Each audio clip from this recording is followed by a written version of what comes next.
চালু না খায় না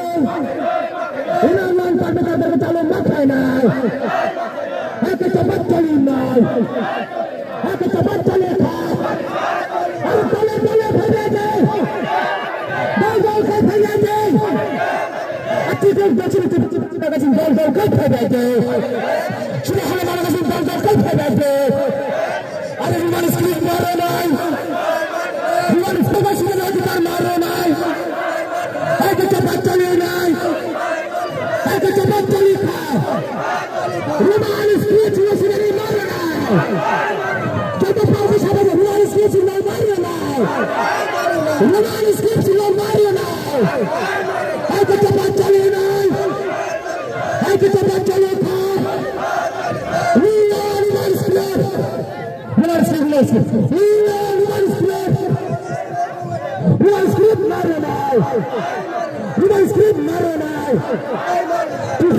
কেন্দ্র সরকার কৃপা দিয়ে আমাদের ইমপ্লিমেন্ট মাথায় নাই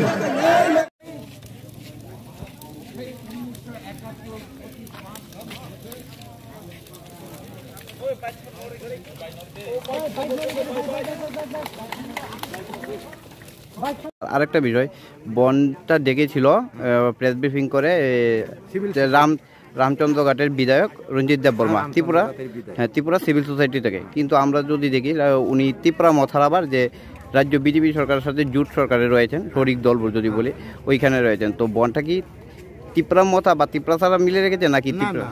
সিভিল সোসাইটি তো ত্রিপুরা মথার না, সিভিল সোসাইটি বিজেপিও না। সামাজিক সংগঠন বলতে কি মনে করেন কোনো রাজনৈতিক দলের গ্রুপ? কখনো না। তো রঞ্জিত দেববর্মা যেদিন প্রেস মিট হয়েছিল ওই দিন তিনি কি স্টেটমেন্ট দিয়েছিলেন? সে বলেছিলেন আমি ত্রিপুরামথার এমএলএ ঠিক, কিন্তু এই আন্দোলনে আমি ত্রিপুরামথার এমএলএর প্রতিনিধি হয়ে করিনি, আমি যোগদান করেছি সিভিল সোসাইটির যেই ইস্যুটা ত্রিপুরার জনগণের জন্য মোস্ট ইম্পর্টেন্ট ইস্যু, এখানে আমি ব্যক্তিগতভাবে সমর্থন করে এসেছি। আমি ত্রিপুরামথার সমর্থিত এমএলএ হয়ে আসেনি, তাদের প্রতিনিধি হয়েও আসেনি, আমি ব্যক্তিগতভাবে এই দাবিকে সমর্থন করি, সেই হিসাবে আমি এসেছি। উনি পরিষ্কার স্টেটমেন্টে বলে দিয়েছে এটা। সেই অনুসারে যদি আমি বলি যে এটা যদি পেছনে ত্রিপুরামথার ইঙ্গিত থেকে থাকেন অথবা তাদের কোনো না কোনো একটা উদ্দেশ্যে থেকেই থাকেন, তাহলে রঞ্জিত বাবু বাদে আরও কয়েকজন এমএলএও তো হাজির হওয়ার কথা ছিল, অপোজ করার কথা ছিল না তো। কিন্তু তাদের অংশই বাকিরা, যেমন অনিমেষ বাবু, বৃষকেতু বাবু, ওরা তো ত্রিপুরামথারই এমএলএ, ওরা তো মন্ত্রিত্বে আছেন, ওরা তো গতকাল এই স্ট্রাইক আমরা মানছি না, মানবো না, যেভাবেই হোক অফিস আদালত খোলা থাকতে হবে, এই নোটিফিকেশন সরকারিভাবে অ্যানাউন্স করা হয়েছে, মেসেজ দেওয়া হয়েছে সমস্ত অফিসে। আমি আশা করি অবশ্যই আপনারাও এই নোটিশ পেয়েছেন। তাহলে ত্রিপুরামথা যদি এখানে জড়িত থেকেই থাকেন, তাহলে অনিমেষ বাবুরা তো এই নোটিফিকেশন দেওয়ার কথা ছিল না। আপনাদের মনে কি বলে? এখন আপনি বিচার করেন স্টেটমেন্ট অনুসারে রঞ্জিত বাবু কি স্টেটমেন্ট দিয়ে। আপনাদের এটা ত্রিপুরা সিভিল সোসাইটি থেকে আছে? সোসাইটির পক্ষ থেকে এখানে ত্রিপুরার বিভিন্ন সামাজিক সংগঠন জড়িত আছে, অনেক দল আছে, অনেক দল আছে। ঠিক আছে, থ্যাংক ইউ স্যার। কী কারণে আজকে আপনাদের এখানে এই বন্ধ কর্মসূচি? আজকে আমরা 8টা ডিমান্ড নিয়ে আজকের এই রাস্তার অবরোধ অথবা আজকের যে স্ট্রাইক আন্দোলন। তো মূলত 1 নম্বর হচ্ছে ইলিগালি মাইগ্রেশন।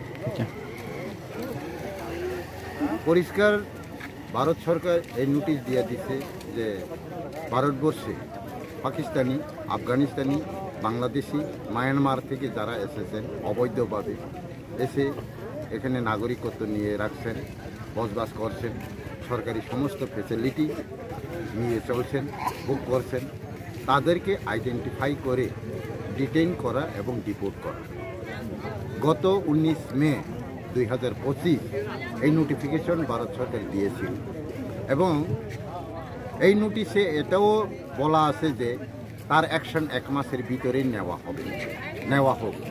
প্রতিটি রাজ্য সরকারকে ওই বিষয়ে সম্পূর্ণ ক্ষমতা দিয়েই নোটিশ করা হয়েছে, কিন্তু অন্যান্য রাজ্যে তার অ্যাকশন দেখা গেলেও, তার ইমপ্লিমেন্ট দেখা গেলেও ত্রিপুরাতে কোনো ইমপ্লিমেন্ট দেখা যাইতেছে না আজ পর্যন্ত।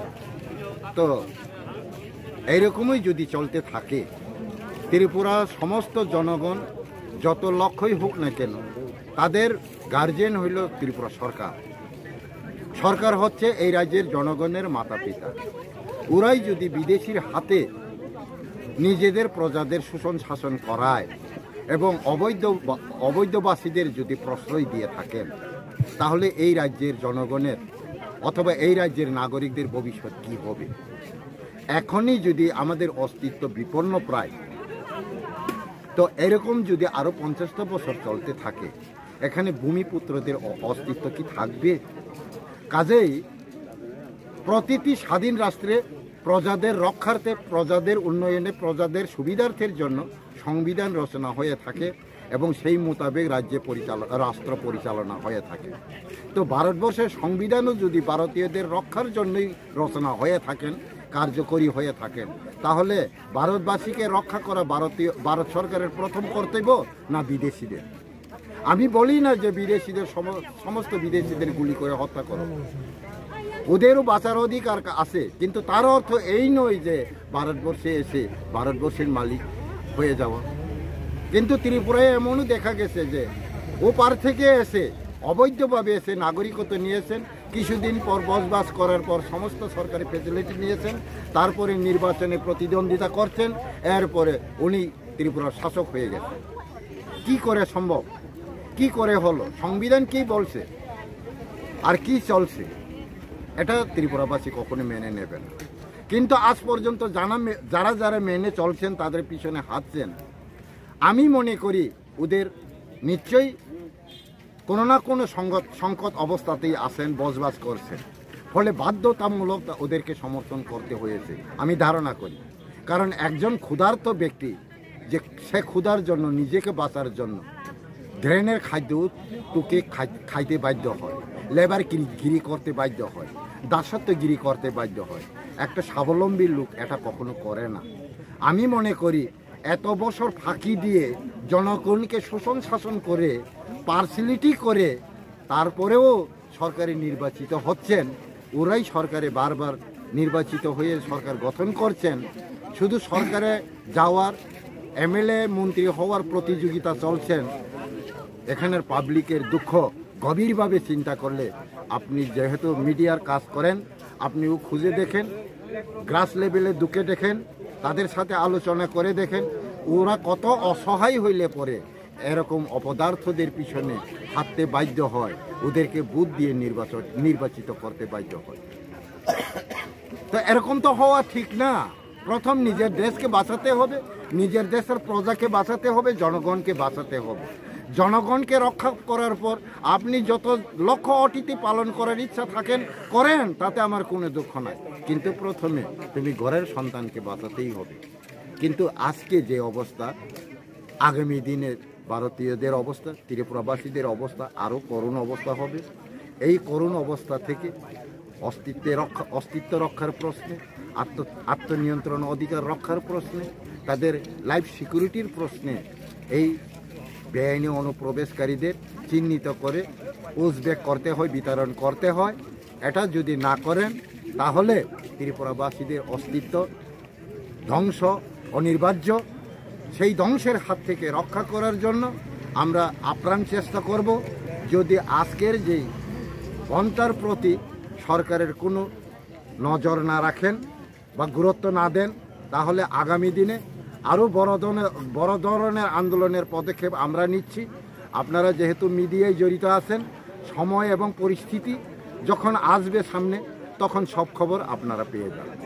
আচ্ছা, এটাই আজকের মূলত কথা। কত ঘন্টা চলবে আজকের আপনাদের? আজকের স্ট্রাইকটা 24 ঘন্টা চলতে থাকবে। সারা ত্রিপুরাতেই নাকি শুধুমাত্র? মোট কয়টা জায়গাতে আপনার এই অবরোধ? এখন পর্যন্ত 35টা জায়গাতে এরকম গ্যাদারিং চলছে। আচ্ছা, সরকারের কাছে যে আপনার 8টা দাবি রেখেছেন, তার মধ্যে প্রধান কোন দাবিটা ছিল? প্রধান দাবিটা হলো বেআইনি অনুপ্রবেশকারী ইস্যুটা। আর বাকি 7টার মধ্যে কি কি? 7টা হচ্ছে ডিস্ট্রিক্ট ওয়াইজ ডিটেনশন ক্যাম্প তৈরি করে তাদেরকে ডিটেইন করার যে নির্দেশ, এটাও করছে না ত্রিপুরা সরকার, এবং তাদেরকে সময় মতো ডিপোর্ট করা এটাও করছে না। হ্যাঁ, ভারত সরকারের যে স্বরাষ্ট্র বাহিনীদের নিয়ে হোম ডিপার্টমেন্টের সিদ্ধান্ত মোতাবেক কেন্দ্র বাহিনী নিয়ে যে টাস্ক ফোর্স গঠন করে অভিযান বা অপারেশন টিম করার কথা, এটাও করছে না।